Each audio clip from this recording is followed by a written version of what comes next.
America అంటే freedom country అంటారు. కానీ అదే దేశంలో గన్స్ వల్ల వేల మంది ప్రాణాలు కోల్పోతున్నారు. అసలు ఇది ఫ్రీడమా? లేక డేంజరా? అమెరికాలో గన్స్ వాడకం కొత్త విషయం కాదు. ఇది చాలా కాలం క్రితమే మొదలయ్యింది. 70స్ టైంలో అమెరికా కొత్త దేశంగా స్టార్ట్ అయినప్పుడు strong army and police system ఉండేది కాదు. కాబట్టి ప్రజలు సెల్ఫ్ డిఫెన్స్ కోసం గన్స్ వాడేవారు. అదే టైంలో సెకండ్ అమెండ్మెంట్ లా కూడా వచ్చింది. ఈ అమెండ్మెంట్ ప్రజలకు గన్స్ లాంటి ఆయుధాలు పెట్టుకునే హక్కు కల్పించింది.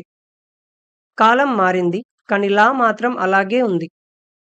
గన్స్ కొనడం చాలా ఈజీ అయింది. దీనివల్ల మిస్‌యూజ్ చేసేవాళ్ళు కూడా పెరిగారు. స్కూల్స్‌లో షూటింగ్స్, పబ్లిక్ ప్లేస్‌లో అటాక్స్ ప్రతి సంవత్సరం వేల మంది చనిపోతున్నారు. కానీ చాలా మంది అమెరికన్స్ గన్స్‌కి సపోర్ట్ చేస్తారు. ఎందుకంటే గన్ కలిగి ఉండడం సెల్ఫ్ డిఫెన్స్ అండ్ ఫ్రీడమ్‌కి సింబల్‌గా చూస్తారు. అసలు సమస్య ఎక్కడ ఉందంటే మన ఇండియాలో చాలా రాజకీయ పార్టీలు ఉన్నట్లు అమెరికాలో ఉండవు. అక్కడ మెయిన్‌గా రెండే పార్టీలు. ఒకటి రిపబ్లికన్, రెండవది డెమోక్రటిక్. అయితే ఈ 2 పార్టీల నిర్ణయాలను గన్ ఇండస్ట్రీ చాలా వరకు ప్రభావితం చేస్తుంది. ఎందుకంటే ఎన్నికల సమయంలో ఈ గన్ కంపెనీలు పార్టీలకు భారీగా ఫండింగ్ ఇస్తాయి. Example NRA, national rifle association అనే ఈ కంపెనీ అమెరికాలో చాలా పవర్‌ఫుల్. అమెరికాలో లైసెన్స్ ఉన్న డీలర్ల దగ్గర గన్ కొనాలంటే బ్యాక్‌గ్రౌండ్ చెక్ తప్పనిసరి.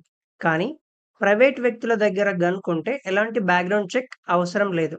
ఇక్కడ బ్యాక్‌గ్రౌండ్ చెక్ అంటే criminal record.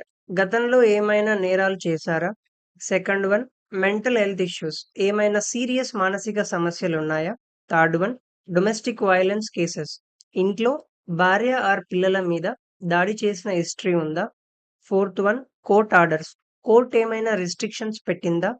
Fifth one previous illegal activities. Weapons ఏమైనా మిస్‌యూజ్ చేసిన హిస్టరీ ఉందా?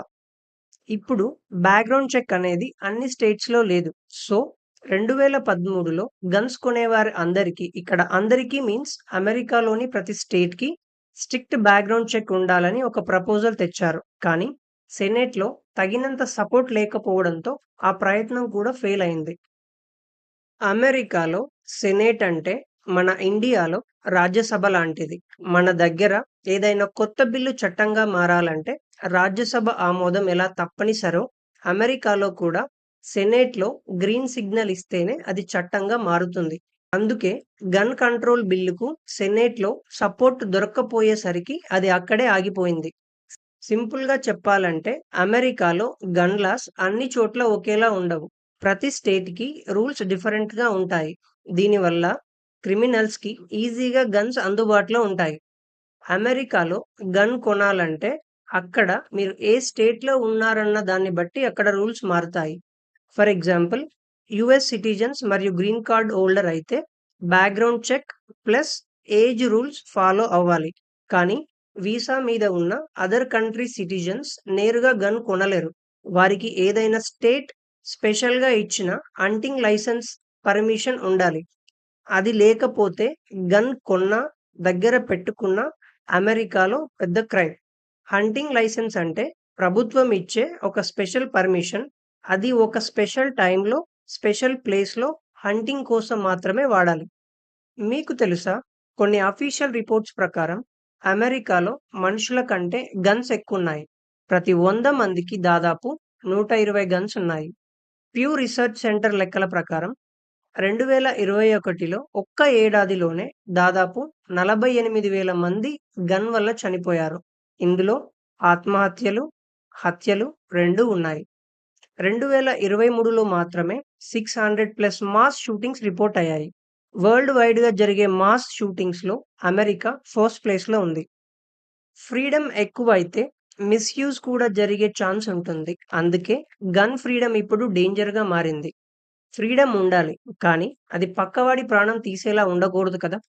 గన్ కల్చర్ ఒకప్పుడు అవసరమే కావచ్చు. కానీ ఇప్పుడు అది కంట్రోల్ దాటిపోయింది. స్ట్రిక్ట్ రూల్స్ పెట్టి ఫ్రీడమ్ అండ్ సేఫ్టీ మధ్య బ్యాలెన్స్ మేనేజ్ చేయాలి. మరి మీరేమంటారు? చట్టాలు మారాలా? లేక ప్రజల ఆలోచన విధానం మారాలా? మీ ఒపీనియన్‌ని కింద కామెంట్ సెక్షన్‌లో చెప్పండి. ఇలాంటి మరిన్ని ఇంట్రెస్టింగ్ టాపిక్స్ కోసం లైక్ చేసి మన ఛానెల్‌ని సబ్స్క్రైబ్ చేసుకోండి. జై హింద్.